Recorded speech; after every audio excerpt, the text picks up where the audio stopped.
Ah. No, I'm just nervous. All right, but are you ready for this intro? Yes, I I'm I ready. don't think you're ready for this intro. I don't know if I'm ready either, but it's okay. Let's go. All right. Hey guys, welcome to the Space Turtle Podcast, the greatest podcast in the galaxy.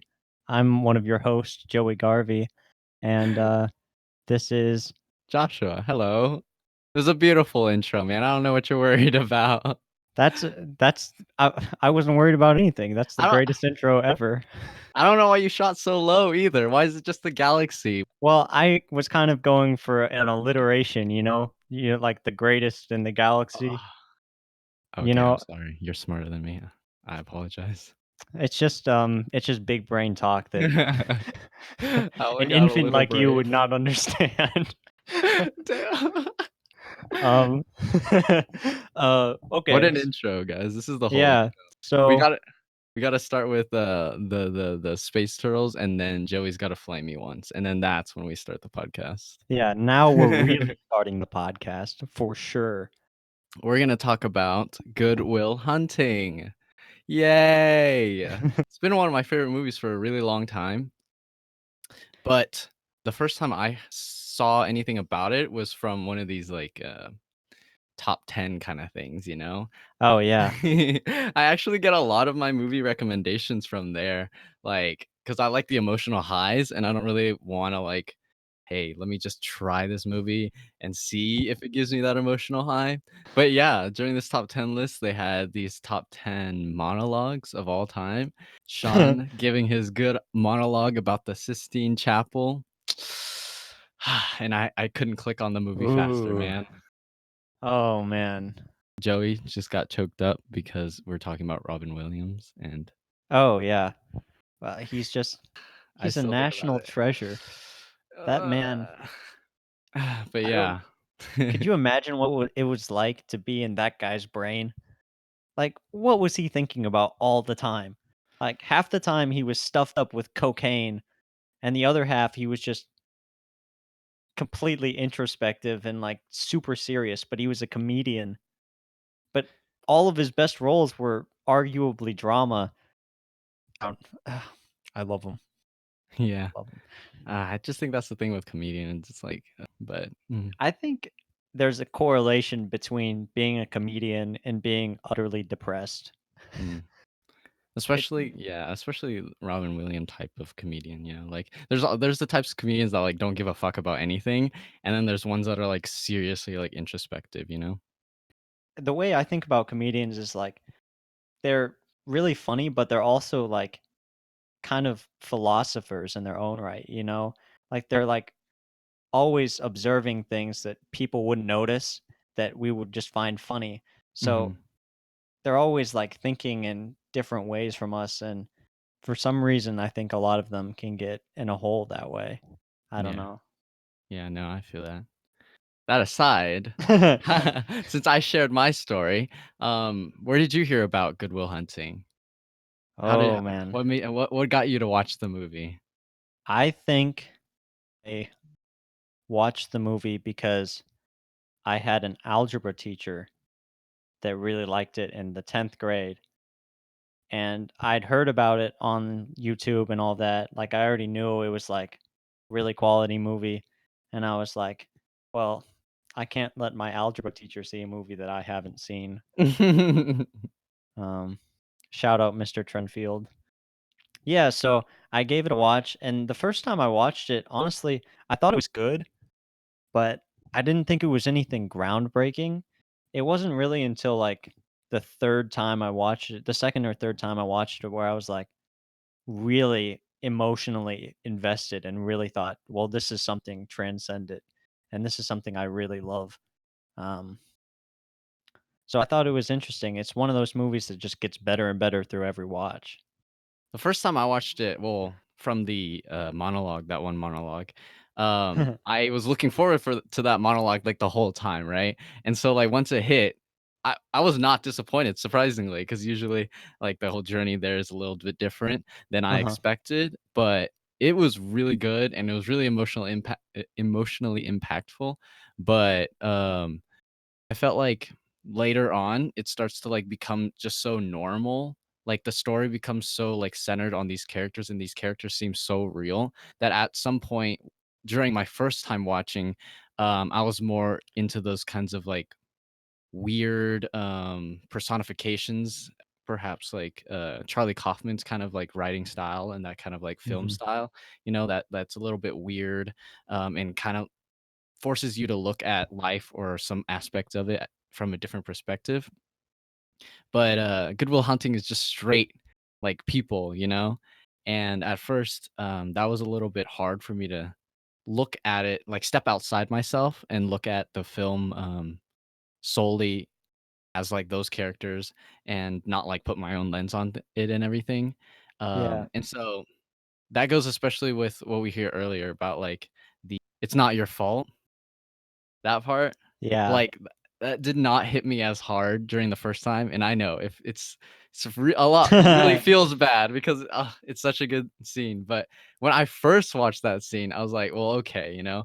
I don't know, I guess I was more focused on the writing aspect of films, like, the line, "It's not your fault," repeated, like, 5 or 6 or 7 times, you know?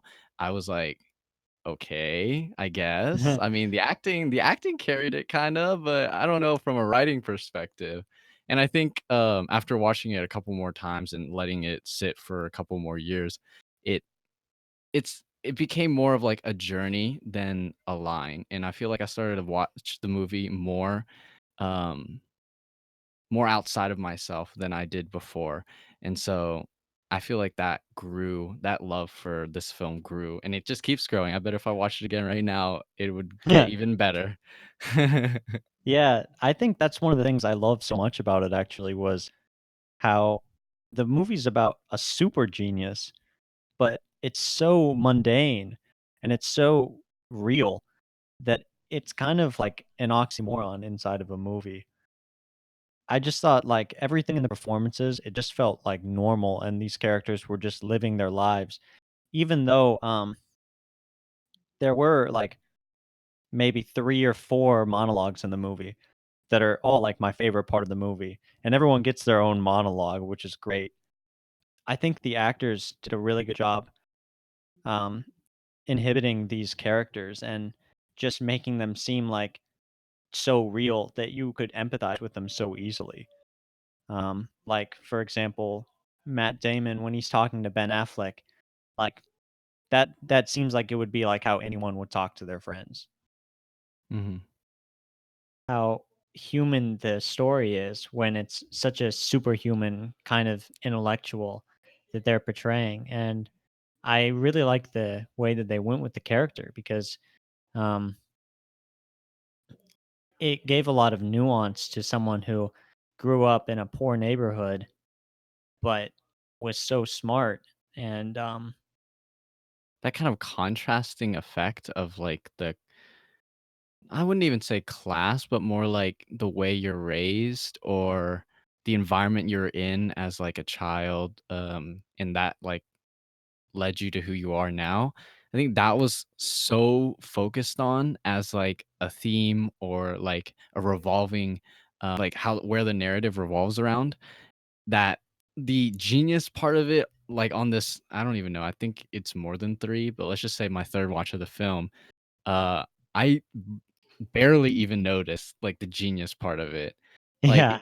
it has just so little effect. I mean, from, like, a narrative point of view, it's like, it drives the whole movie, obviously, but from, like, an emotional point of view, it's not in the foreground. It's always just like, "Okay, well, he's a genius. This is why this, like, knocks Lambeau off his pedestal," you know? But it's not his genius that it's so No, hard to I articulate. know what you mean because like most of the movie is like the argument between what this kid is going to do with its life, not getting him to work his genius, but like in a competition or anything Yeah. against anybody else. It's more like, what do I want to do with my life? And how do I respond to this level of intellectualism where I feel alone and I'm an orphan? And I thought it was a more realistic approach of what would really happen if someone were in that scenario. Yeah, especially during one of the later scenes where Sean is arguing with Lambeau, like, honestly just felt like it encapsulated the film as this kind of like almost like two parents try arguing over like how to raise their child, and I thought that that was like pretty much encapsulating the whole movie, and how the child affects these parents. In a way, I just got that like mental image in my head, so I didn't I didn't even think about it in the terms of like this is a smart kid, you know? Because if you're Yeah, thinking about that like premise, it's almost like extremely basic, and I felt like what made this movie great wasn't its premise, built with these, like, characters and how it, like, affected everyone in the film and not just, like, the main character, you know? Everyone was organic and everyone was, likable. I even wrote that in, like, my notes while I was watching the film, like, the only person I thought maybe, like, slightly unlikable was that, like, that douchebag in the beginning, you know, that, that's was trying to show up, uh, Ben Affleck. yeah, His name is Clark. It's, Clark. like, literally the only Clark unlikable was such an character. ass. But the funny thing was, I actually, when I was listening to this movie or watching this movie again, I didn't notice some of like the small details they put into Sean's character, and I think they were actually really important because they made him seem more unlikable than I originally thought. I didn't notice before that he tried to use his intellectualism to hit on 2 different girls in the movie that were, like, 19 or 20 years old, and he was, like, 60. Do you know Oh, those 2 yeah. parts that I'm talking Yeah, about? no, yeah. I think you're talking about Lambeau. Oh, yeah, not Yeah, Sean. He just yeah. says Sean so Uh, well, like, I was "Sean!" just so intrigued by what you're saying. I'm like, "Wait, they No, no, no, no, no, no, what no. kind of No, things no, did no. Robin Williams do? Why is he slightly more unlikable now?" I'm like, "What did he do?" I'm No, no, confused. no. Robin Williams was awesome, he was, like, the coolest character. No, I'm talking about Lambeau is what I Wait, meant. no, Like, yeah, I definitely the first 'cause like Lambeau, he, like you could tell he was kind of a lonely guy. He just had, like he spent his entire life, not looking for relationships, but more focusing on, the advancement of mathematics or maybe just, like, humans in general, and he didn't really have a relationship, much until really his relationship with Will, which I thought was interesting because he did a lot of things in the movie that I think the movie was trying to say were wrong. Mhm, I would go so far to say, and when they're talking about the way he tries to force Will to go into jobs that he doesn't want to do that he isn't ready for yet, mhm. or like I said before, him hitting on girls half his age, probably less than half of his Yeah. age. That's pretty scummy, if I do say so myself. Um, even the way he does it, like, there's the one girl at the beginning that's like, "Hey, He can we was interrupt salted. you?" And then he was like, "Only if you go to dinner with me." And I was like, "Ew."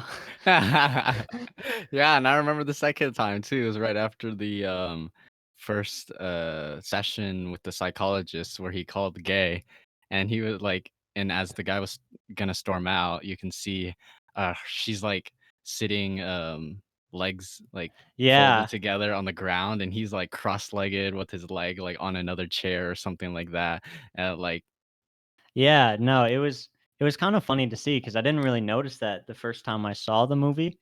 Um, so I really went in thinking like they were trying to portray like a balance of two sides. But now that I've seen it a third time, I think they're really just trying to focus on relationships being more important than textile stuff.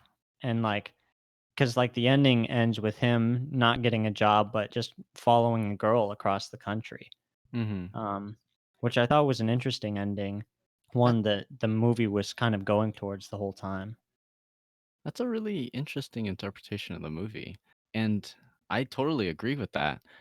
I feel like during my first couple watches, I felt more like that, especially I think like the first watch. Like during the first one, I didn't notice like those kinds of like small details as well. And so I was like, these are almost equal sides. Like the only slightly difference between Sean and Lambeau is that Sean is like, think of the kid, whereas like Lambeau is like, think of the masses, you know? And so Yeah, like that becomes like a philosophical question, and then it's where you land on that kind of like like philosophical belief is where you choose sides. But after you watch it a couple more times, you start to notice things, and you start to see that although like Sean has his own issues, so he's not like some kind of straight arrow character, which I yeah, really love as well. But Lambo has a lot more issues than you like initially thought. A lot more than Sean. If I had to like make, you know, yeah, the comparison. yeah, comparison. But when I was watching the film for the most recent time, it's like the more issues Lambeau had, the more interested I was in his character. And so I'm kind of very interested in that kind of different theme that we're focusing on as we watched it. 'Cause Yeah, you yeah, you're seeing this, like, relationships are greater than materialistic things or, like I'm not really sure exactly, I don't wanna put any words in your mouth, but yeah, yeah, more along the lines of, like, relationships and emotions are where you find fulfillment in life other than physical awards and achievements and stuff like that, which obviously I don't agree. I mean, I do agree. I yeah. don't disagree, Yeah, but yeah, I also saw it more as, like, overcoming your own demons and how other people affect that, you know? yeah, Less of a comparison between, like, emotional and non-emotional things in the world. It's more about how Lambeau has these issues, and in the end, he kind of grows a little bit. I wouldn't say he, like, turns a new leaf necessarily, but he definitely grows a little bit. Sean grows a little bit, and Will grows a little bit, and, I think I focus more on the kind of effects that people have on each other. 'Cause, during the first watch as well, I approached those kinds of Sean is a therapist, or a friend, quote unquote, with, Will, and he's trying to fix Will's problems because, um not in like like a therapist kinda way, but more as a friend kinda way, of course, but the thing is that Will has really, like, big issues, you know, and that's the big thing about uh-huh, the film, and so I saw this as Sean is, like, trying to be a friend, trying to help Will throughout work through his problems, and then as the more I watched the film, the more I realized that, like, Will helps Sean just as much, and Lambeau even as well, just as much as, like, they help him, you know? And I don't know if you consider Lambeau helping him, yeah, as quote unquote, like, helping him, but I feel like those are 2 different sides to this to an approach that many people discuss, you know? And so I never I realized how much more scummy, like, Lambeau is,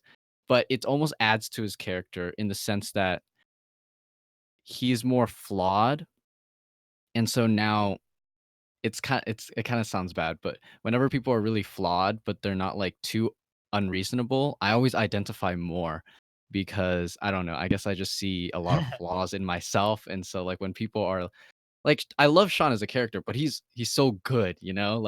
He's like he's like, "I yeah, wanna help the boy," and sometimes I feel like people are blinded, and I definitely feel that in myself as well. And so, like, I can understand Lambeau so much as well because of all these flaws that he has. Like, he's not too unreasonable, you know? Like, uh-huh. Well, he's I thought, oh, sorry. no, I was just gonna say, like, that he's just stuck in that, like, I wanted more out of myself, so now I want more out of, Will, you know? And so it's not a non-understandable motivation, it's just slightly misguided, you know? That's what I was Yeah, gonna say. I always think about when I think about the Lambeau character, I think about, like, the last scene between him and Will, where he's, like when he does, like, the mathematical proof, and he's just like, "Do you know how easy this shit is?" And then he Mhm. lights it on fire, and you can see Lambeau, like, diving after it, and he's just so enriched by, like, achievement, and you can see how vulnerable he is in the shot when he's looking up at Will and he's talking Mhm. to him. I don't actually know how much he grew, but I think it leaves it up for interpretation. Like Mhm. it doesn't tell us much about the character after that. I think it's assuming that that was kind of a life altering event for him Mhm. and that he would change in the future. I think Lambeau is a really interesting character because he really is flawed, and I can identify that with that as well. I One of the reasons I like Sean so much though is one because it's Robin Williams. But two is like he's a good character, but he's not a particularly nice character, you know? Mhm.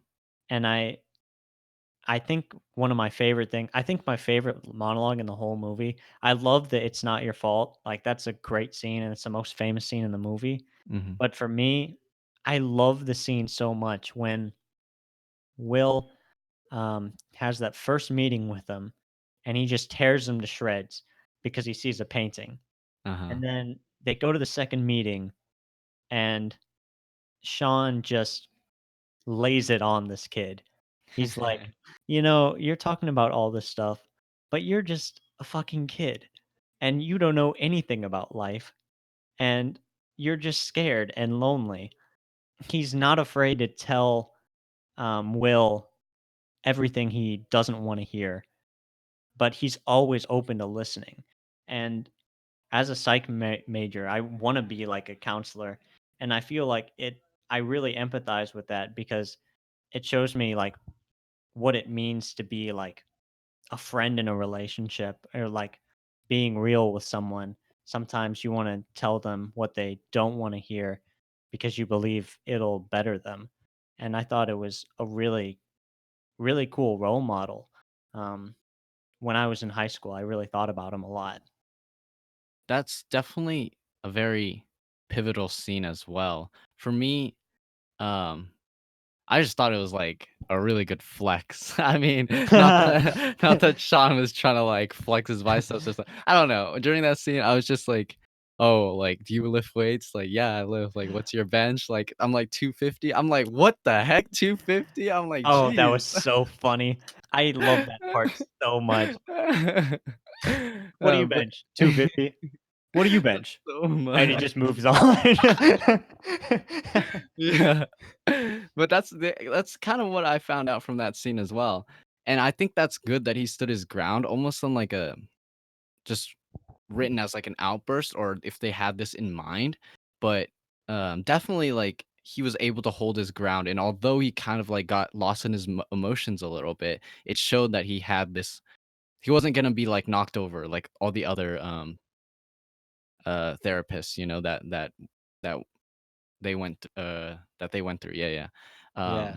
And then the fact that afterwards he's like, Lambeau is like, "Oh, I can understand if you don't wanna see him again," and he's like, "No, next week, bring him here," you know?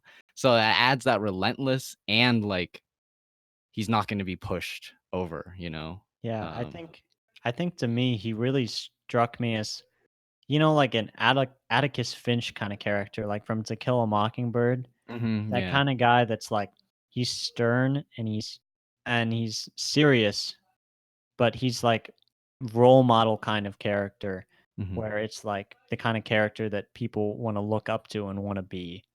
mhm. And I think he was like the father figure for, Will Hunting in the movie, and it was nice to see their relationship develop. Yeah, that was literally what I was about to mention, that father figure kind of yeah, that We're just on the same page. yeah, that role that he filled, that's what led me to realize the emotional impact of the line, "It's not your fault," you know? At first, from a writing perspective, it's like, okay, well, he repeats, like, "It's not your fault," multiple times. But I think I failed at the beginning to realize that it's not about that line singularly, it's about that line and what built up to that line, you know? Um Yeah, Sean filling this fatherly role that Will never had, and then realizing that this is his struggle, and then relieving him of that by saying it's not your fault, especially after during that meeting he had broken up with his girlfriend, or at least they had their fight, and just Mhm. like everything was starting to collapse for him. And if you think about all of that, and if you watch the movie from that kind of lens, saying it's not your fault, and him kind of like throwing it back, and being defensive, and then like slowly and slowly it like rips at him more and more. And I think all the therapy sessions are like chipping at the wall, but I feel like in this one it was like that last and if you view it as like a whole, that line breaking down that last bit of wall just had so much more emotional impact than I initially had experienced. Yeah, I think that makes me wanna move on to the writing of the movie in general. Um, Ben Affleck and Matt Damon peaked with their first movie as far as I'm concerned. Rip. And those guys are amazing, but the writing in this movie was so incredible and so nuanced and lovely. I mean, it's no wonder it won the Oscar for best screenplay. Um, and they did a great job of acting in it as well, but I really felt like the writing itself, the discussions between people was always so investing. And when you boil it down, this movie's just a bunch of talking the whole time. But Yeah. it's always intriguing and you're always invested because the discussions have so much meat to them. And whether it's like a monologue or an argument, you're always um, intrigued by what's going to happen next. Yeah, starting from the beginning more a little bit, I felt like the more you watch this film, the more, um I don't know, I guess the fame of it and the fame of these, like, monologues, and there's so many good, like, scenes and so many good monologues and so many good, like, acting highlights that after you watch the film, let's say for the first time, it's like all these things are just so good and so high that once you watch it a bunch more times, you see these like the moments where it's not like the high monologue or the high dialogue or the high acting. It's so good and so foreshadowing as well. Like for example, all the dialogue that the brothers have whenever they're around each other, like, especially in the beginning when they're talking about sandwich welfare and stuff like that. Yeah. They just bounce off of each other so well and smoothly, and I don't know how much was improv and how much was writing, but, you could tell that these are friends in real life, almost because they are Yeah. I friends in mean, real life, and then you could l- feel that organic nature in the film. I think I always forget that Casey Affleck is in this movie until I see the movie again. I'm like, holy shit, Casey Affleck is in this movie. And it just makes so much sense because the way that they talk, you can tell like they've been insulting each other their entire lives. Mhm. Ben Affleck and Matt Damon also um, really share the screen in a way that you can tell. I agree with you. You can tell like they're real friends and they really enjoy having each other around. And it makes me think of yet another monologue, but from Ben Affleck this time Yes. at the end of the movie, which is another one of my favorite scenes. I just have so many. Like the I don't know any movie that has so many great monologues in it. Mhm. He's talking about like if you stay at this job in 20 years, I'm gonna beat the shit out of you. And it's he's like, you don't owe it to yourself to get your job. You owe it to me because damn it, you have what everyone here wants to have. You need to be able to capitalize on that and get past yourself and grow and be something bigger than what we are. And there's nothing wrong with this work, but we all want you to succeed. And I could really feel the camaraderie between them in that. even though he's basically saying, "I wanna never see you again."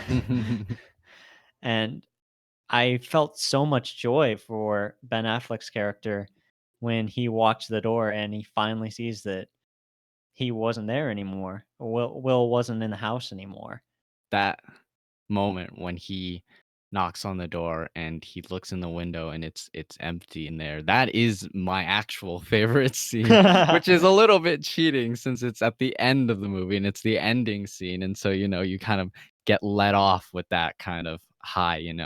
But in terms of a writing perspective, again, his monologue, Ben Affleck's, it's almost more caring that he words it in the way that's like, my dream is for you to disappear tomorrow, you know? It does Yeah. sound harsh, um, a little bit, but I feel like that harshness makes it even more wholesome. Like, it's so selfless at that point, like, because he cares so much about Will that he doesn't need him to say goodbye or to have this last moment. He just needs to know that Will is doing something that he loves. And that's also another writing thing is that Will kind of hides behind this like, oh, what's wrong with being construction? What's wrong with laying bricks? Like that's an honorable job. And Sean and him have that conversation. And Sean tells him it's like, what is your passion? And I think that is the crux of this kind of Will in the writing of his character is that he is passionate about science and about math. And that, like, why would he just sit there and read all these books, if it's not somewhat fun for him? Yeah. But he's just afraid of failure and afraid of going, leaving that comfort that he has with his brothers slash friends when he's like, I'm not passionate about, like, I don't know what I'm passionate about, or he doesn't answer the question whenever Sean asks him what he's passionate about, and he's like, what's wrong with laying brick? And what's wrong with um construction? And also why Ben is like, I would kill you if you stayed here for 20 years because all of them know that that is not what Will wants. I feel like Will knows as well. He's smart enough to Yeah. know. He just hides behind that He's just comfort. scared. Mhm. And I Yeah. love when the characters call him out on that. Like, one of my favorite parts of the film.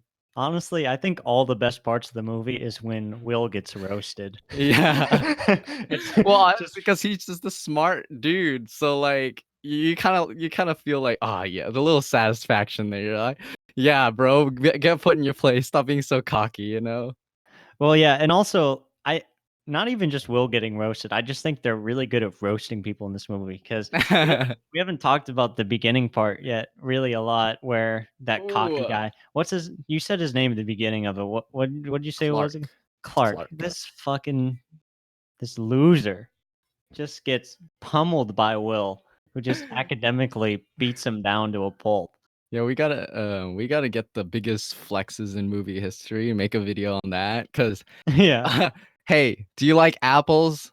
And he's like, Yeah. yeah. Well, I got her number. How do you like them apples?" I was, like, working, and I was like, "Oh." Oh my god. Oh, that was so good.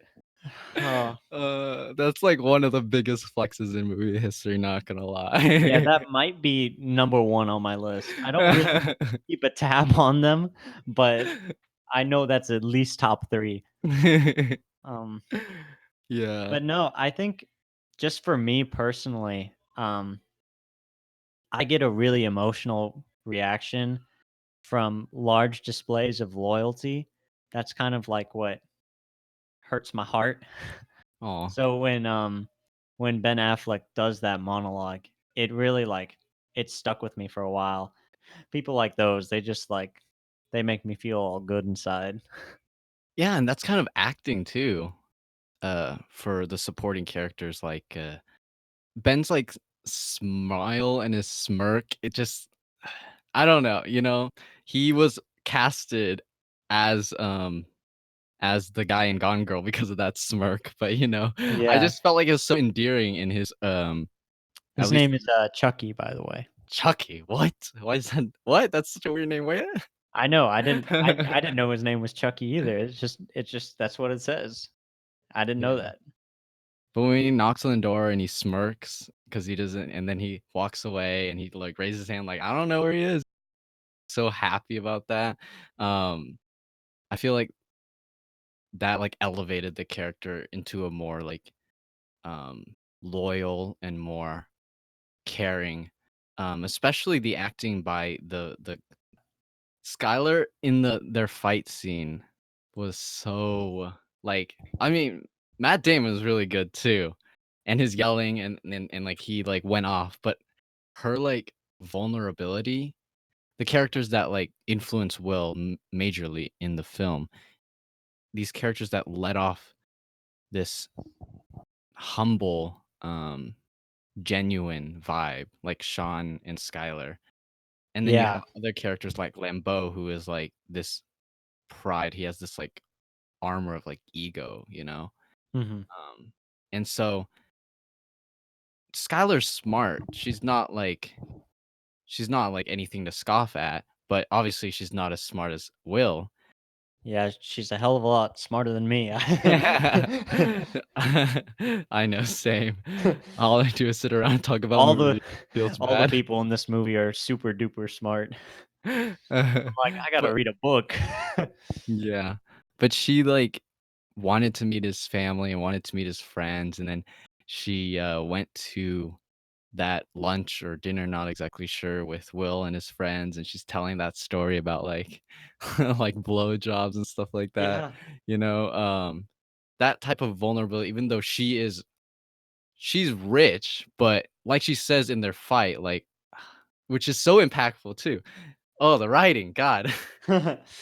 She's like, "Yes, I inherited all this money, and yes, I have money, but I would give it all back in an instant for another day with my dad, but I can't." And that's just how it is, you know? And the fact that Will just sees this money and this class in her that she doesn't have is just a bunch of, like, his own fears still, like, manifesting, you know? Yeah. I I agree with that, and I think it has precedence for Will too, because all the other Ivy League people he's met are really kinda jerks. Mhm. I mean, like, all the bars he goes to. I think he's got, like, a piece of pride in himself that's earned for sure, where there's all these Ivy League people that think they're so much smarter than everyone else, and he just went to the library and read a bunch of books, and he's smarter than all of them. He had so many reasons to not be as smart as he is, and yet, like, he had so many disadvantages, but still he's one of the smartest people in the world, and it's like he was already an inspiring story before the movie started, but yet he was not happy, and he was not enjoying his life, and he Mm. was still getting in trouble, and he wasn't doing anything with his intelligence. But yeah, the first thing I noticed, because the first scene, it's like some kaleidoscope thing of Will studying, but right after that, it cuts between Will and his friends and the professor and the students at the very beginning. And immediately I was like, there's an underlying theme of superiority. Um, and as I watched the film more, it's almost as if you stopped watching this as like, oh, Will is an underdog, but also you just start looking at him as like a person. I really That's one of my favorite parts of it too, is like that everything we were just talking about is not what the movie's about. It's like the underlying of what the movie is about, and the movie starts from that point. And I think it's already so interesting, and for the movie to take that next step and go, well, it's not going to be entirely about class. It's going to be about the human relationships in him. It's kinda cliche to say, but it's almost like a don't judge a book by its cover in its characters. Like, you have Lambeau, who is rich, probably, and, successful and really prideful, and then you have Skylar, who's rich and really smart and not prideful, and then you have Mhm. Sean, who is, not rich Yeah, so you have 2 rich people, one of them is really prideful, one of them isn't, and then you have 2 people who came from, quote, unquote, "Southie," and one of them is super prideful and the other one is not, you know? So, there's a little bit of both on each side, and Yeah, I think did a really good job in the writing to display like the variance of the characters. None of the characters were really similar, and yet you could always see how they were connecting and disconnecting. Like, I felt like a lot of the arguments were some of the most important parts of the piece. Like, and it always gave you a chance to take a step back and really listen to each of their perspectives, um, which I think a lot of lesser movies would have had two characters that were very similar, but they had like one thing that was like different. Whereas all four of those characters were all very distinctly different people. Mhm. Always keeps you invested the entire time. There's not like a scene that drags at all. It was a really philosophical movie, and I could tell like it was made for the dialogue to be the movie. I think you can see that because we haven't really talked about the directing much, but it's really subtle direction and it really like basically takes a step back and takes a back seat to what the actors are trying to do and trying to convey the ideas they're trying to convey, which I thought was a really mature move. But yeah, if we wanna talk about the directing or at least a little bit the cinematography, I guess. There's this one scene where I mean, yeah, I agree with you, it's very subtle, and even in this scene, it's also very subtle. When the NSA guy is like Yeah, it would be yeah, quicker to be like, "Why you shouldn't work here?" Because like, it's such a great place and everything, and then it yeah. cuts to, like, him repeating it to Sean, but the first part, it just slowly, very slowly just zooms in on him almost until it cuts off his eyes almost. It's like only his mouth. But I think it's more than that. It's his eyes too, but it almost cuts it off or something like that.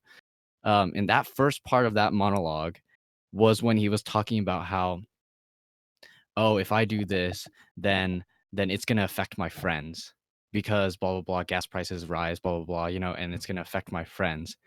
And then as soon as he says, "Why don't I just shoot my friend right now?" Maybe that will be better for him, like, he wouldn't have to suffer through that. As soon as he said, like, that, like, "Shoot my friend" thing or when he switches to that kind of a tone, it starts to pull outward. So at first, he's, like, very personal in the monologue, and so he's, like, thinking about his friends, and so it's getting closer, and he's like, "All these bad things will happen to my friends maybe if I do like this." And then as soon as he's like, "Well, what if I just shot my friends?" It's like that defense again. Like he's like sarcastic and like in that part, it's like starts to pull out. But that's the one scene where I noticed. But I bet there's more times where it probably zoomed in when he was getting more personal and zoomed out when he was getting more defensive.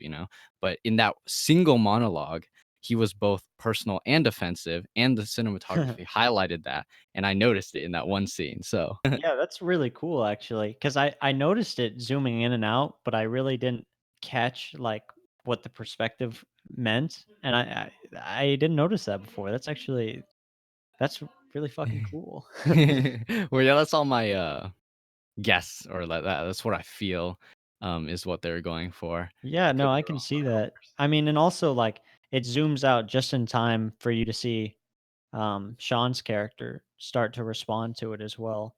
So it's like a really interesting way to, like, keep you interested in his face. Like, on a more shallow level, like, it's really interesting to have it go into his face and then come back out, and it never breaks camera once. In your Sean favorite scene, it also does something a little bit different but similar when Will is talking about the painting and he's getting all everything wrong, but he's still like bringing up his wife, which is like a point of emotion for uh, Sean. Sean's in the background and Will's in the foreground, and it switches between focus between the foreground and the background. And it doesn't just do this by who's talking. It allows for the reactions to be seen as well. So sometimes Will's talking and he's like, "Oh, did your wife leave you?" And then like he's blurry, but Sean is like in focus. And so you get to see that reaction that he has.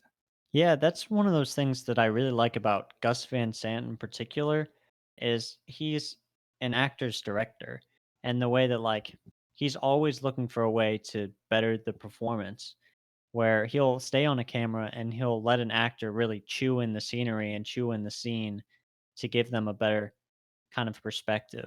But uh that's one of my favorite things that he does with his direction is he always um stays in the background to let the actor shine. And everything he does in his cinematography, I feel like is trying to show the best characteristics of what the actor's putting on screen. That's the thing, I feel like I've been so incoherent with the writing. I was just like, "Ah, writing, ah, writing."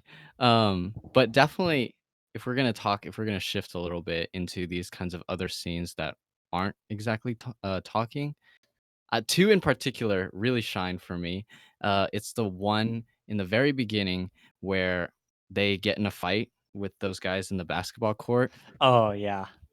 and I don't know why I didn't notice it because it's super obvious, like, it stays on Will as he beats this guy up, and, okay, you're just like, "Oh." I don't know why, but during the first watch of the movie, I'm like, "Oh, okay, this is kind of, setting up for him to have to go, to Lambeau, as uh, like a kind of like community service or something like Yeah, that." yeah. Not exactly sure, but when I watched it this time, I was like, "Wait, this boy has, like, some serious issues."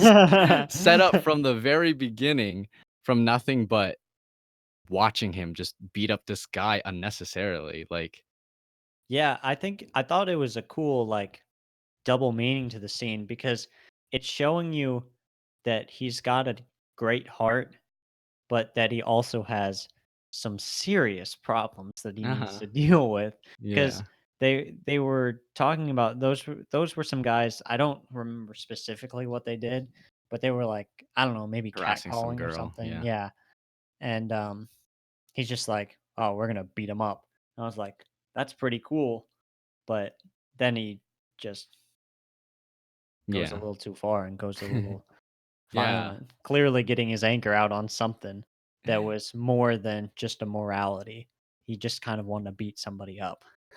Yeah, I think that's what I saw the first time actually, that what you're speaking of is that, "Oh, he's a good person because he's standing up for this girl." But then now I watch it again, and it's like, yes, that, but also, this boy's got some issues. And I love Yeah. how they set it up with no dialogue because in the beginning, like, you don't know that he has any issues. Perhaps, like, he's, like, letting on a little bit, but I mean, all the scenes before that is him, like, um, destroying that other guy and then getting his number, so it's a pretty happy thing. So I feel like this is almost, but I may be wrong, like the first scene where you can actually see that he has issues. And I love how that's done without dialogue, especially Yeah. how the rest of the film is so reliant on dialogue and how it's so masterfully um, shows his issues without destroying his credibility. Like when he argues with Sean, you can tell that he's like morally or emotionally wrong, but he's like logically correct in a way. Yeah. So you could see how he can convince himself that what he's saying is right because it makes sense, but it just has this like underlying like, but that doesn't really sit right. And so that's part of writing. But I liked how the first scene that you saw some issues was that it wasn't writing. It was just pure like, oof, that guy's beating Yeah. some boy up real hard. Yeah, the second scene that I thought was really nice was the one where she leaves for the airport and like her Ooh. relentlessness is like paralleled with Sean's relentlessness. And I think that's what gets through to Will. Um at that airport, she kept looking back. And no matter how like bro, Will was so harsh on her like like He really was. he destroyed her. And yet in this last moment before she left, she still looked back multiple times hoping that he was there. And I thought that said so much about her character. Um, I wouldn't say more, but rivaling what she says as a person. You know, I always love body language and like speaking like or like acting with the eyes and that kind of stuff, you know. Yeah. So that scene really highlighted her character, especially when you watch those scenes where it just focuses on her, like the phone call at the very end. She's so good. Honestly, Skylar is so underrated. Her acting is phenomenal. Like, She really is. She kind of is the only person that came out of this movie and did not have a major movie star level career afterward. I don't know why, because I her, think she was arguably even better than Matt Damon or Ben Affleck. I think you yeah, can make the argument. I yeah, don't I know if was I gonna would, but I think you could make the argument. I agree with that. Like, you could make an argument for that because I don't know, she has so much of, like, a repressed, she wants to just bawl all the time, but that's not a bad thing, like or at least in the fight moments, not, like, all the time, like, she's, like, on the verge of tears all the time. No, but, like, she's, like, a strong person that cares so much, and I felt that as her character, especially when, they're in the phone call, and she's like, "I love you," and she's like, "Will?" And he's like, "Well, I'll see you later," you know? And Yeah. and after he hangs up and she just kinda, like, breaks down, it's neither that cold breakdown, um, I'm not exactly sure if you've seen it, but in Requiem for a Dream, there's a scene where, the girl I forgot her name, I don't know any of these names, but the girl, she has a cold breakdown, and it hits super hard, and then you have, like, uh in Hereditary where you have, like, outburst breakdown, you know? This is, like, right in the middle. It's both she's crying a little bit and she's showing a little bit, but she's also, like, a really strong character, and I don't know, that just it just really worked for me.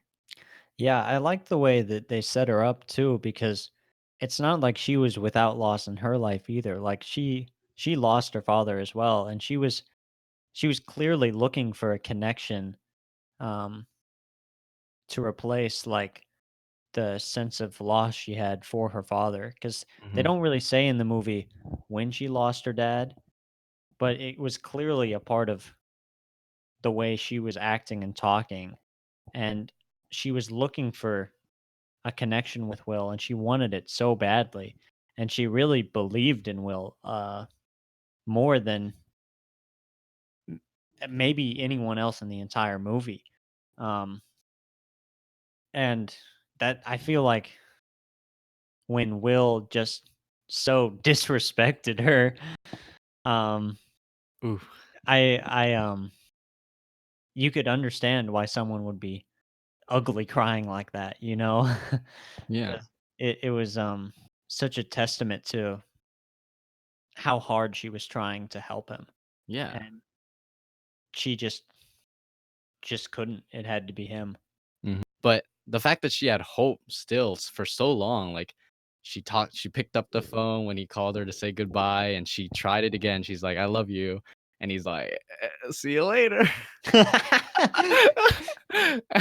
And then at the airport, she looks back again, like, that just made her character so much more, strong and not just some kind of, like, "Oh, this is a character that's a girl that's there to, like, push, the lead male guy," but she's her own person, and she has her own struggles, and she has her own hopes, and I don't know, all the characters were written so well, again.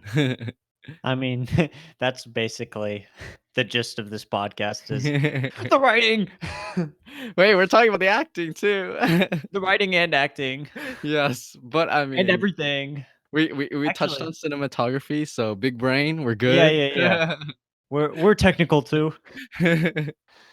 I think I want to talk more about Robin Williams because Yes. I love him so much. Um I one of the another thing that I really loved about his character was his over connection to relationships and how that was hindering him at the time and how he was kind of in a parallel place with Will where he was shutting everyone out because his wife died And I think it was highlighted so well when he was in the counseling with Will, and he tells Will, "Well, that's a hell of a way to live. Just go on your life, not opening up to anybody." And then Mhm. he talks about his wife, and Will just repeats the same thing back at him, and you Yeah. start to realize these characters are actually more in the same boat than we previously think. It's like he's not taking his own advice. And I love to see at the end of the movie that that Will had just the same. I know you touched on this in the earlier in the podcast, but Will really touched Sean just as much as Sean had touched him. That he really had a second wind and he wanted to um, go out and see the world and try to meet new people. Mm. And it was healthy for both of them. I almost forgot about that scene. And I have it written in my notes too. They're just so disorganized. Yeah.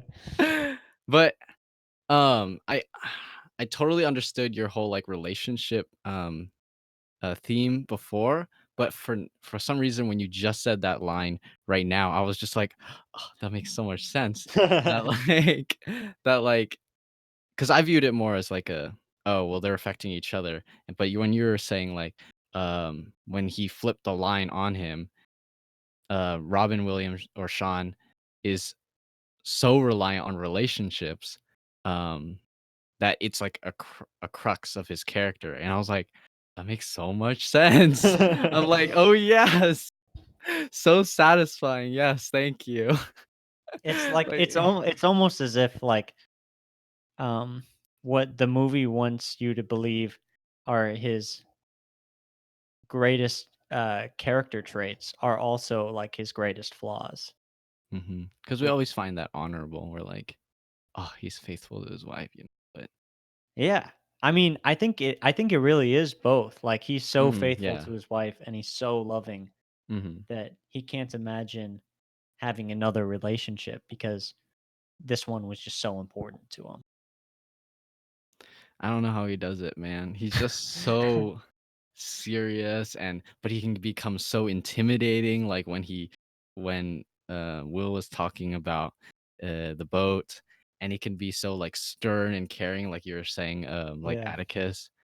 Like what the heck and he's so fun too in And that he's like really funny. Like yeah. he's got like that serious kind of dry wit. Like, oh man.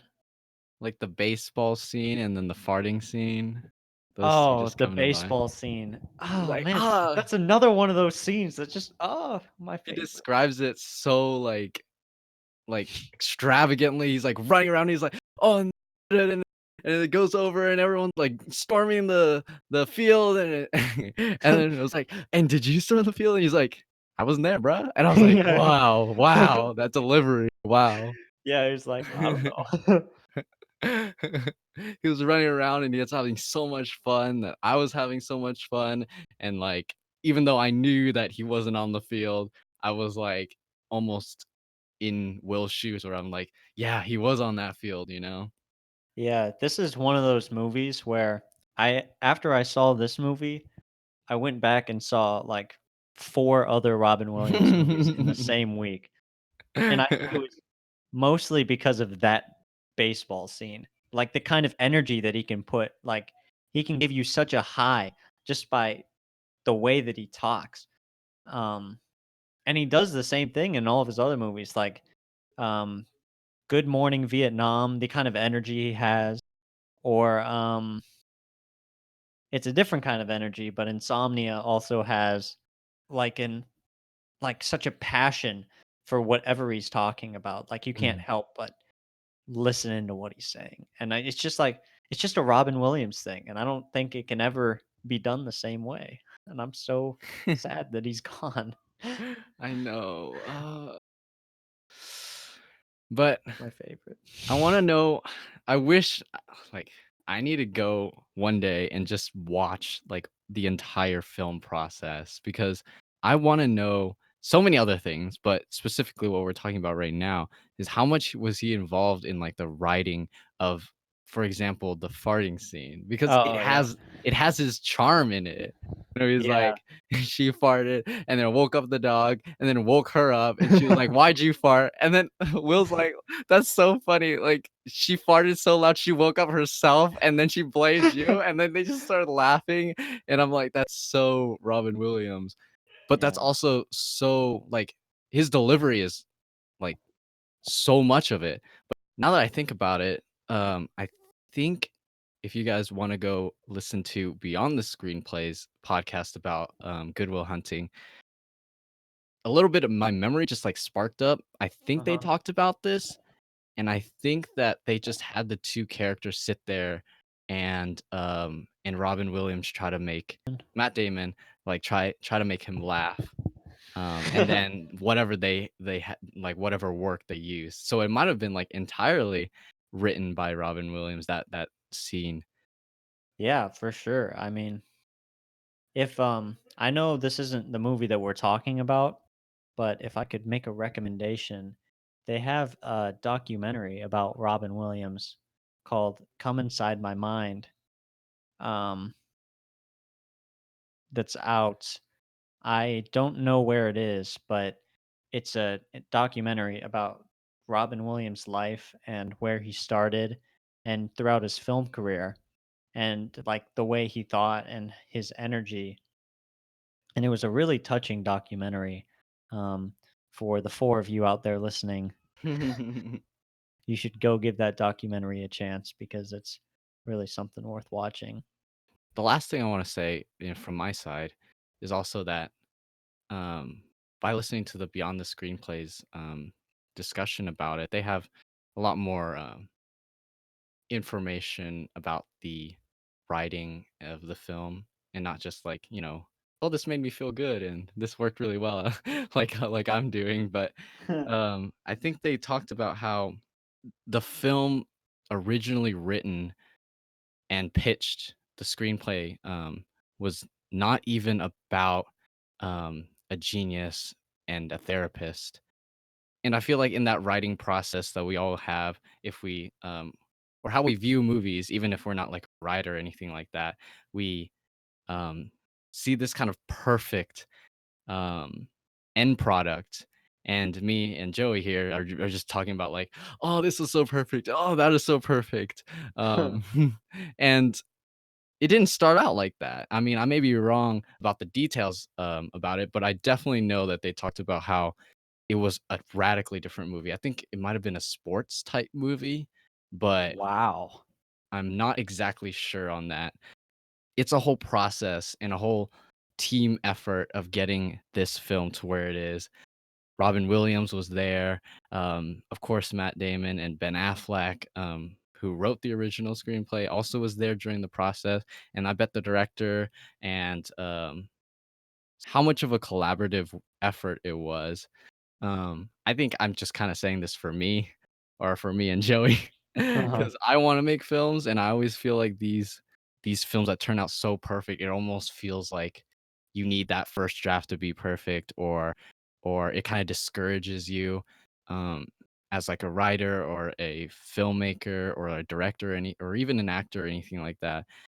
It wasn't like this from the beginning, and it was a collaborative effort from a lot of people that were really passionate and were really willing to accept that the first way or their way wasn't exactly the right way.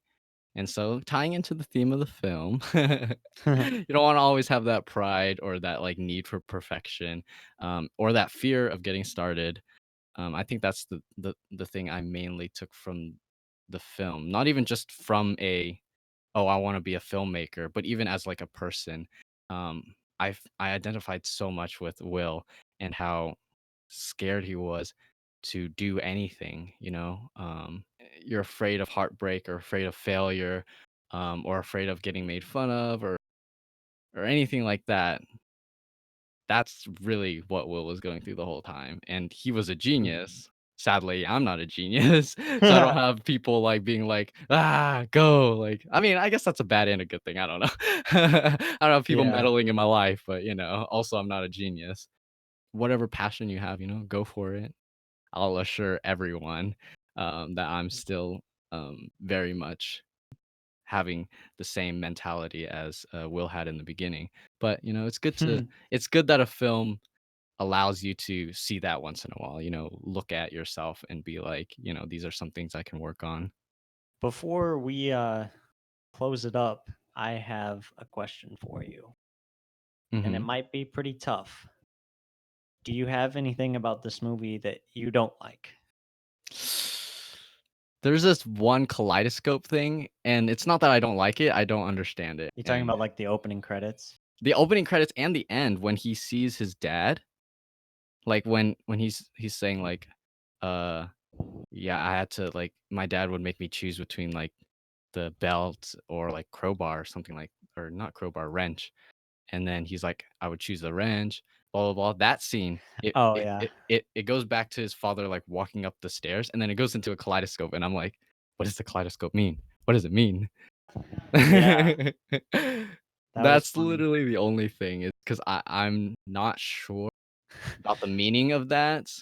And it's like half like, okay, I might be just like Really? stupid or like I don't understand.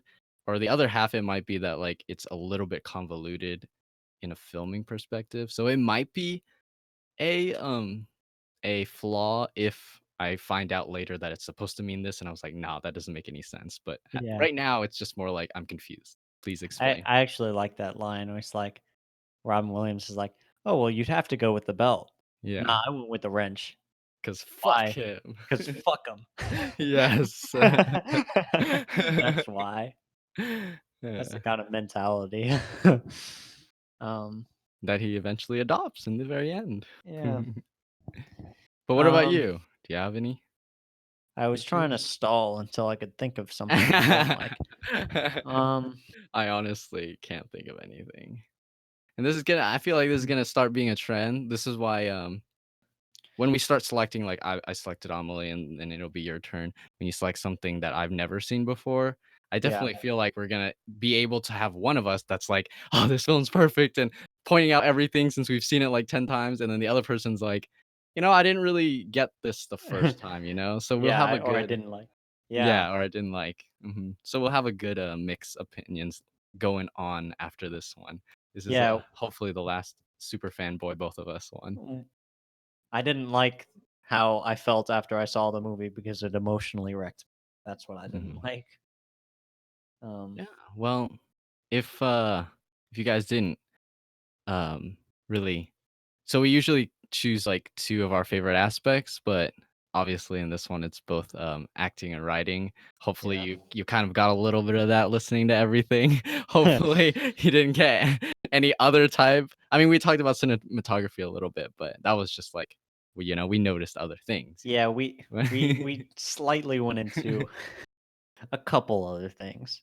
But mostly, I mean, this is a writing and acting driven movie Mhm. for sure. And done super well. I didn't need anything else. So good. Yeah. Um, But yeah, so generally that's what we choose. But both of ours this time was writing and acting. So we kind of just went. But the next ones will probably be more structured because we'll have more differing opinions on what our favorite parts of the film are. bye y'all. Oh, by the way, peep my Instagram, Joey Film Spotlight, to spotlight your movies. Yep.